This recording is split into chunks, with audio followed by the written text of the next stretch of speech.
नमस्कार मित्र सुनी. આજને आपले ऐराणी कथानं नाव છે માફી. काही दिन पहिले एक कथा मी एक पेपરમાં વાંચી होती ती तुम्हाला समोर सादर कराનું. एक राजा रास आणि त्यानं एक स्वयंपाकी रास. तो रोज स्वयंपाक बनावस आणि त्याला जेवण वाढस. त्यानं रोजनं काम राहते, राजाने सेवा करानं, राजानं स्वयंपाक करानं. एक दिन असंच राजाला जेवण वाढताना त्यांना काही भाजीना ठेम त्या राजाना अंगवर पडी जातस. दखा तो राजा त्याला एकदम रागमा दखस आणि राजा त्याला रागमा दखस ना, तो बी राजाना भाव समजास की राजाने काय इच्छा आहे, राजाने काय म्हणणं आहे. राजा त्या स्वयंपाकीकडे एकदम रागमा दखस, तो बी समजास राजाना काय भाव आहे. तो आता समजास की राजा आता मला एक मृत्यूदंड दे किंवा मारे टाकी बुवा असं.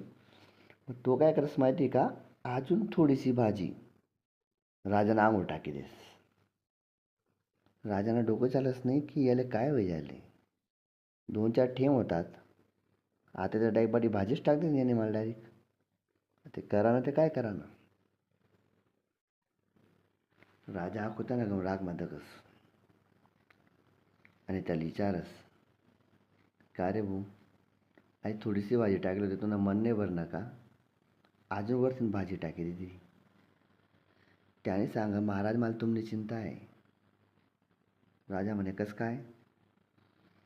तू मी 2-4 ठेम टाकेल होतात, या नामात जर तुम्ही मला जीवली टाकतात, मला मृत्यूदंड देतात, लोक काय म्हणतात, काय येला राजा आहे. 2-4च ठेम त्या नौकरीने टाका होतात, पडी घेतात भाजीना, त्याला मृत्यूदंड दिला. म्हणजे त्याला राजाला असं सांगणारस की महाराज, जास्ती भाजी पडेल तुम्हाला अंगवर आहे, तुम्ही म्हणजे मृत्यूदंड दे, ते लोक समजतील हा या नौकरीने गलती होणार.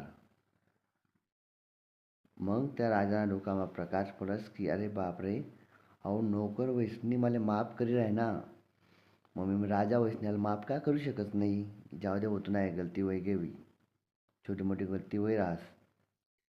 म्हणजे दखा ती भाजी पडेल प्रसंग तू राजा समजिजास की अहो नौकर आहे तरी मला माफ करा ना, की नाही जाऊ दे, राजासाठी आपला जीव काय जाय ना, काही टेन्शन नाही, आणि मी राजा वैष्ण्याला का माफ करीने राहिनो.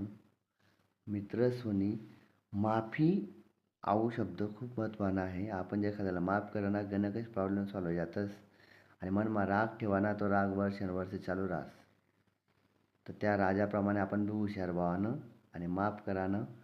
व्हिडिओ आवडला तर लाईक आणि सबस्क्राईब करा आणि 2 चांगला व्यक्तीसले वाटलावा. धन्यवाद.